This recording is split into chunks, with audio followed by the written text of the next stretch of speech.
the cigar, and it's the about Suge. He liked the cigar, and he trying to see what you gonna do. Suge Knight wasn't just some big guy with a loud mouth. He was straight up feared in the hip-hop world. But it wasn't just his size or his reputation. What really had people shook was the crew he rolled with, especially his ties to the streets. One of the deadliest squads in his corner? The notorious Mexican 18th Street Gang. One of LA's most ruthless, and they had serious pull in the game. Sabemos que somos gangsters. Sabemos que somos locos. Sabemos que los tiramos por todo por nuestra ganga.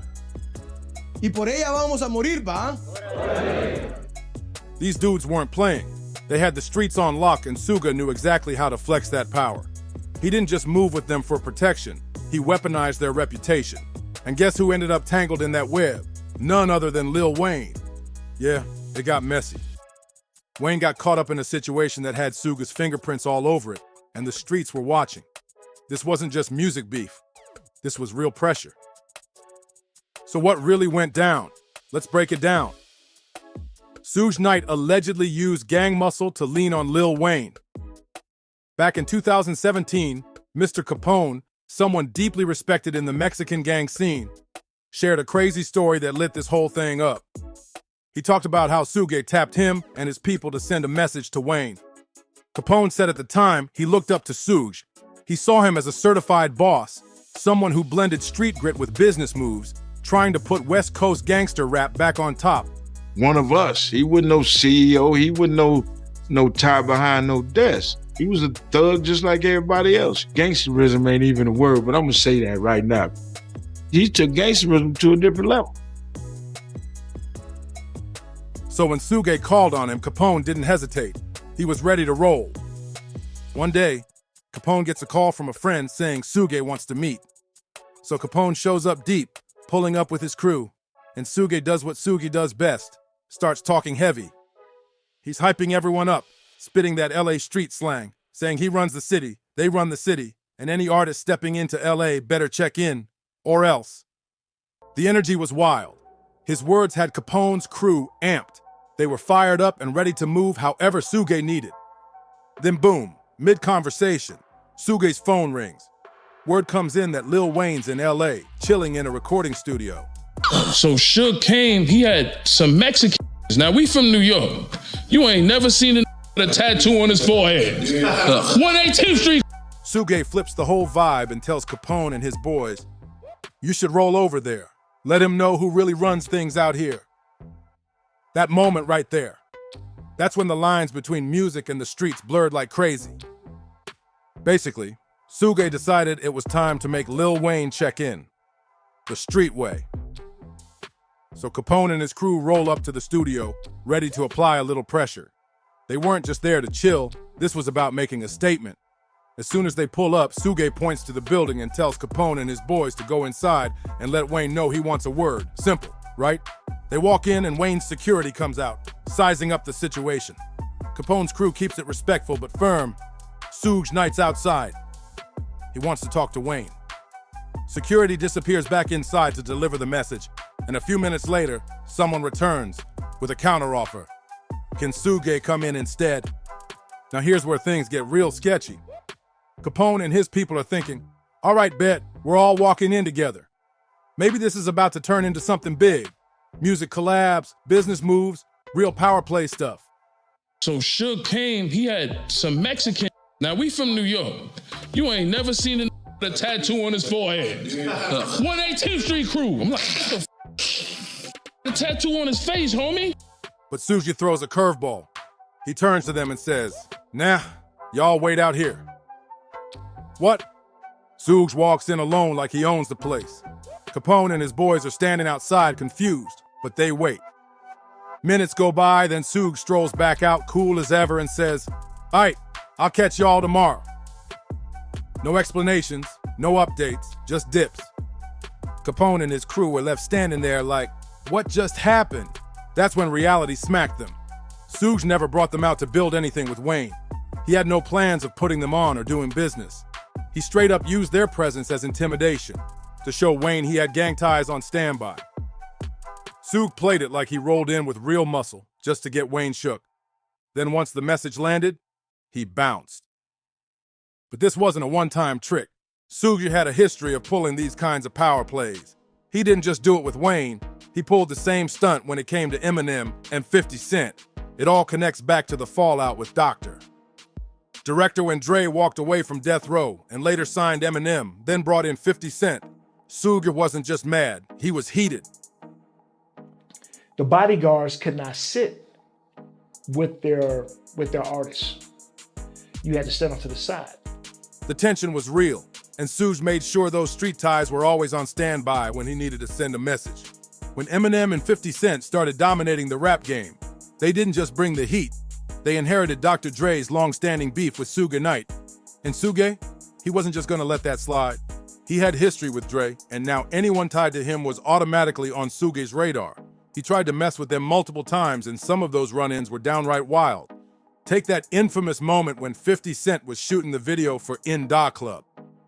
Out of nowhere, someone on set shouted, "Suge Knight is here!" Just hearing that name, it caused straight panic. The whole place flipped. Suge rolled up deep. With about 30 men, reportedly connected to a Mexican gang, and it was clear he wasn't there for a meet and greet. And was cut off on his way to his seat, and all these guys in red shirts surrounded him. And I'm looking at M's face, and I'm looking at these guys. I'm like, something ain't right. You see all these guys talking about death row, death row, death row, death row. So by the time I cut in, I step in front of M, I push the guys back. I'm like, yo, what the f on here, man? I was like, death row, what does it got to do with him? He said, hey, man, Suge sent him a message. But let's be real. Suge didn't just roll with one gang. The man had alliances all over. Bloods, Mexican crews, and other street squads. When he wanted to flex or apply pressure, he had options.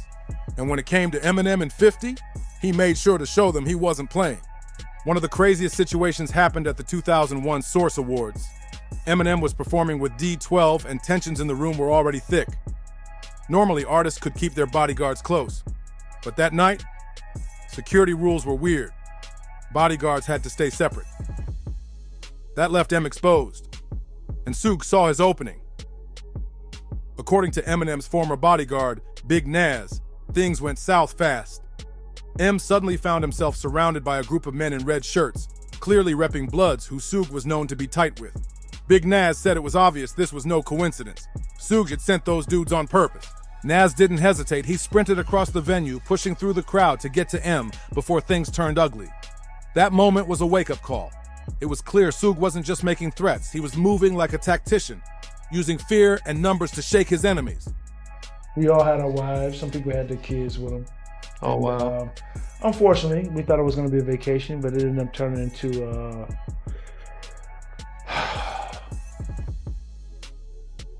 But the madness didn't stop there. Things got even more intense when Eminem flew out to Hawaii for what was supposed to be a chill event. But according to Big Naz, serious word came down that Suge had plans to do more than just intimidate. He allegedly wanted to hurt Eminem. And this wasn't some vague warning. Supposedly, Suge sent over 50 guys from LA all the way to Hawaii, just for Eminem. This wasn't rap beef anymore. This was warfare. What was supposed to be a peaceful getaway for Eminem, Snoop Dogg, and Dr. Dre turned into something straight out of a movie. The plan was to kick back, relax, and soak up some island sun in Hawaii. But that dream got snatched the second they landed. The moment they touched down, the energy shifted. No laid-back vibes, no cocktails by the beach. Instead, they were on full alert, ready for war. They weren't just chilling anymore. They had to move like a high-profile security team. Eminem, Snoop, Dre, and even their wives had to wear bulletproof vests like it was a battlefield. And yes, firearms were close by at all times. That's how serious it got. The threat from Suge's people wasn't taken lightly. Things were so tense that the Honolulu Police Department had to step in and assign officers to shadow Eminem and the rest of the crew for full-time protection. Big Naz, Eminem's former bodyguard, later opened up about how crazy the whole situation was. "We thought it was going to be a vacation," he said, but it turned into a huge problem. They weren't just rolling deep with their boys either. They had their wives and even kids with them. And the second they landed, chaos. Suddenly, you could see a shiny knife in his right hand. Police say that is 23-year-old young buck who then vanished. Honolulu cops rushed them into a transport van with everybody, wives, children, artists, like they were fleeing from danger. But that wasn't the only time things exploded. Fast forward to the 2004 or 2005 Vibe Awards, a night that was supposed to be about honoring legends. Dr. Dre was set to receive a Lifetime Achievement Award. It was a major moment. Snoop Dogg and Quincy Jones were even on stage, ready to hand it to him. But just as Dre was stepping up to accept the honor, all hell broke loose. A man named Jimmy James Johnson walked up to Dre like he wanted an autograph. But instead of showing love, he sucker punched Dre in front of everyone. The hit was out of nowhere, and it set the whole place off. Screams echoed through the crowd, chairs started flying, and chaos took over. Almost 1,000 people rushed toward the exits, trying to escape the madness. Right in the middle of it all, young Buck from G Unit. Reports say Buck pulled out a knife and started swinging during the chaos. It was later confirmed that he stabbed Johnson, supposedly to defend Dre. But Buck wasn't the only one who jumped in. Johnson got rushed by multiple people during the melee. It turned into an all-out brawl. The whole scene sparked a massive legal storm. Arrest warrants got issued, and young Buck ended up slapped with serious charges. What was meant to be a night of celebration turned into total mayhem. Nobody could say for sure if Suge Knight was behind the Vibe Awards madness. But man, there were way too many red flags to ignore. According to Tony Yayo, right after the chaos popped off, he spotted Suge Knight and Irv Gotti casually strolling past the G Unit trailer like nothing had happened. That move, suspicious as hell. It looked like something was being plotted behind the scenes. The fact that Suge and Irv were even together at that moment, that alone had people looking sideways, and 50 Cent wasn't about to take any chances. As soon as he got a whiff that things might get ugly, he jumped into action. I wouldn't say we were scared, but it was the Vibe Awards when we seen Suge Knight and Irv Gotti, and they walked past the trailer. Word is, 50 told his crew to hit the stores and load up on knives, just in case things went sideways. And clearly, he wasn't being paranoid. Someone did get stabbed that night. In the aftermath, young Buck caught the heat. He ended up getting slapped with 3 years probation and had to complete 80 hours of community service for his role in the brawl. But the real question on everyone's mind was, who pulled the strings? Now flip the timeline back to the early days, before all the smoke and drama, when Suge Knight and Dr. Dre were actually tight for a minute. Suge played a major role in helping Dre break out of his contract with Ruthless Records. But that alliance didn't come from clean business moves. Suge saw Dre as the golden ticket to build his own empire, and once Dre started feeling trapped under Eazy-E and Ruthless, Suge pounced. But Suge didn't go through the front door to get Dre free. He went full pressure mode. Since he couldn't get to Eazy directly, Suge and his crew went after Eazy's right-hand man, Jerry Heller. They rolled up on Jerry, demanding Dre's contract, face to face. Mob James, who used to roll with Suge back then, said Jerry looked like he'd seen a ghost. He was frozen in fear, stuck to his seat, too scared to even blink. That moment alone showed how Suge handled business, with intimidation, not negotiation. But it didn't stop there. 50 just look at James Cruz, so he just taps James Cruz and say, yo, go buy 20 knives. Yeah, just go to the hardware store. It was about 20 to 15 of us, something like that. Suge Knight got like some crazy looking, Compton looking dudes with him, you know what I'm saying? So it just, you felt the energy, like you felt something was gonna go down. And that's when one of the dudes pops on Dre falls, and it just got crazy. Knives started coming from everywhere, and that's when, one of the dudes got... Not long after the contract shakeup, someone broke into Jerry Heller's house. Some things were taken, but that wasn't the main message. What really sent chills? Someone spray painted a threatening message right onto his mirror. There was never any solid proof linking Suge directly to the break-in. But in Jerry's mind, he knew who was behind it. No doubt, after that wild encounter, Jerry Heller was shook. Just hearing Suge Knight's name was enough to rattle him. Things over at Ruthless Records were starting to fall apart, and the pressure from Suge, it wasn't easing up, it was getting worse. Suge was pushing hard to get Dr. Dre out of his deal. And when it came to Eazy-E, Suge allegedly took things to a dark level. Rumor has it, Suge made a threat involving Eazy's mother, and that's what finally broke him. That pressure worked. Eazy gave up Dre's contract, and the rest is history. Suge didn't just play rough, he played dirty. But Eazy-E wasn't the only one to feel Suge's wrath. Another unexpected name caught in Suge's crosshairs, Vanilla Ice. Yup, the same guy behind Ice Ice Baby allegedly had one of the most terrifying moments of his life, thanks to Suge. The story, straight insane. It all started with a dispute over songwriting credits. A singer-songwriter named Mario Chocolate Johnson had helped write some tracks on Vanilla Ice's debut album. He did get credit, but not a dime of payment. When he tried to reach out, Vanilla's team ghosted him. That's when things took a turn. In the 2015 book Welcome to Death Row, The Uncensored History of the Rise and Fall of Death Row Records, Johnson tells how he realized this wasn't just a small case, it was millions on the line. He said, "I remember being at Vanilla Ice's attorney's office when I found out the album had 2 million pre-orders. That's when I knew it was a big deal." Suge caught wind of the situation and wasn't about to sit back while money was on the table. Duke had started really finessing Dre when we were still with Ruthless. He was really plotting. He was seeing us before we were seeing. At first, the lawyer tried to calm things down with a weak settlement offer, but that only made Suge more furious. He wasn't about to let that slide, so he told Johnson, "I'm going with you." And they tracked Vanilla Ice down to his hotel. That's when the legendary nightmare-level confrontation happened. Vanilla Ice later told his side of the story, and it sounded like something straight out of a gangster flick. "I went to my hotel room and Suge was in there with several people," he said. Suge didn't waste time. He let Ice know straight up that he wanted points off the record. The tension was thick. The room wasn't just crowded, it was hostile. And while Suge never confirmed the rumor about dangling Ice off a balcony, Vanilla Ice has said in multiple interviews over the years that he was definitely scared for his life. Ice, Ice Baby. Yeah. Vanilla Ice lived through one of the craziest Suge Knight stories ever told. According to Ice himself, Suge took him out on the balcony of a high-rise hotel and started talking to him. Real personal. He made Vanilla look over the edge just to show him how far the drop was. "I needed to wear a diaper that day," Ice later joked. That moment, it felt real dangerous. Vanilla Ice even said he was invested in Death Row Records, but never saw a dime back.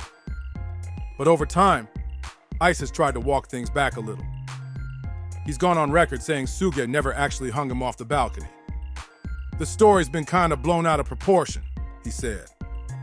"Suge and I had no bad feelings toward each other. But let's be honest, who takes someone to a balcony just to talk like that? Even if no hands were laid, the whole setup was shady. The threat didn't need to be spoken, it was implied." Story that has been told is that I was hung over a balcony, which has never happened. He didn't hang me over the balcony. He took me to the balcony to talk to me. I got it. You don't have to hang me over. I didn't want to question that or test that water, so to speak. Suge didn't have to say a word to get his message across. And this wasn't an isolated incident. Suge had a track record of using scare tactics and violence to get his way. Back in 1992, he was accused of attacking 2 aspiring rappers at a Hollywood studio.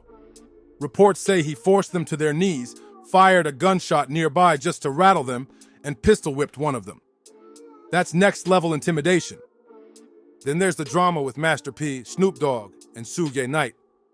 Yet another saga showing how Suge's grip on the rap game threw everyone into chaos. Here's what went down.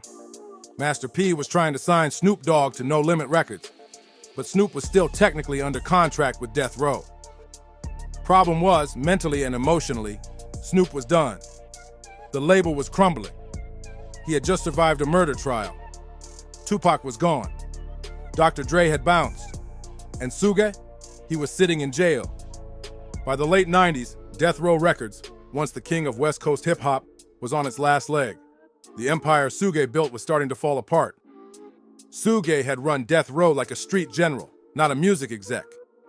He moved like a mob boss, fear first, contract second. And now, all the artists were either fleeing, plotting their exits, or stuck in the wreckage of what used to be the most feared label in the game. Suge Knight was known for being aggressive, cold-blooded, and straight-up intimidating. If he wanted something, he took it. No questions asked. He wasn't afraid to use fear, force, or straight violence to get his way. He went to go visit Suge Knight in the penitentiary and struck a deal because everybody else was scared of that. Everybody, that's when Suge Knight was the monster, the boogeyman. But by the late 90s, the kingdom he built on intimidation was falling apart fast. Legal problems were piling up, lawsuits were flying in, and his top artists? They were jumping ship one by one. Snoop Dogg, one of the biggest names in the game, was stuck in a nightmare. His career under death row was stalled. He was still a superstar, but creatively, he was boxed in. No direction, no momentum, and no real support. It was like watching a Ferrari stuck in traffic. Snoop needed out, a clean break so he could breathe again, get back in the studio, and focus on music without all the street drama weighing him down. That's when Master P stepped in. The No Limit Records boss saw something in Snoop. He saw that the man still had fire in him, and he wanted to give him a second shot. But getting Snoop away from Suge Knight, that wasn't gonna be easy. Suge didn't let go of people, especially not his biggest stars. That man held on tight, and he wasn't giving up Snoop without a real fight. But Master P, he wasn't intimidated. He pulled up like a boss and went straight to the source. He visited Suge in prison, looked him in the eye, and laid it all out. No games, just numbers. Suge reportedly asked for a few million to release Snoop from the death row contract. Master P didn't flinch. He paid it. And he added extra on top just to make sure everything was solid and no trouble would come back later. Once the paperwork was locked in, it was official. Snoop was a no-limit soldier. With Suge Knight recently, who said he used to be a superstar and now he's just a no-limit soldier. What do you say to that? Nothing. He used to be a CEO, now he's just a him man. But this wasn't just a business deal. This was freedom. Snoop finally had the space to create what he wanted, drop music on his own terms, and reintroduce himself to fans who had missed his energy. And the reception? It was nothing but love. The No Limit audience embraced him like family. Snoop was back in his bag, and it showed. But one thing's for sure, Suge Knight, he wasn't just gonna sit quietly on the sidelines and watch it all happen. Fast forward to 1998, the scene was the I Got the Hookup comedy jam in Universal City. Packed house, good vibes, and everything was flowing smooth. The crowd was lit, the energy was electric, and backstage, Snoop Dogg was chilling in the green room, laid back, soaking it all in like a king finally free from drama, until things flipped. Out of nowhere, 7 men dressed in all black stormed in. These weren't just random dudes. They were affiliated with death row, and they weren't there to say hi. One of them stepped up, looked Snoop dead in the eye and said, "You owe Suge an apology." Snoop was caught off guard. Apology for what? He asked. But they weren't there for a conversation.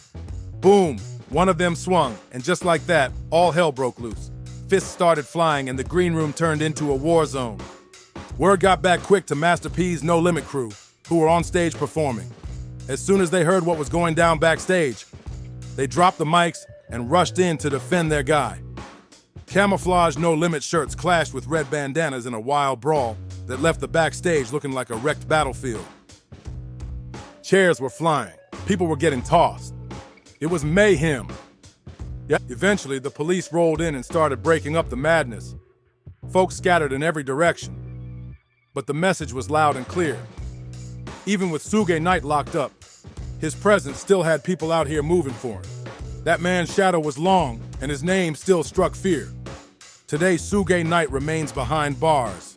And honestly, a lot of folks in the industry breathe easier because of it. His run was full of intimidation, chaos, and straight-up fear. For years, it was like a dark cloud hanging over West Coast hip-hop. Now, that era's over, and artists are finally moving without looking over their shoulder. If you were locked into this wild ride, don't forget to like, comment, subscribe, and share this video with someone who loves hip-hop history. Let us know your thoughts down below. Do you think Suge's influence is truly over, or is his shadow still lurking? Either way, we'll catch you on the next one.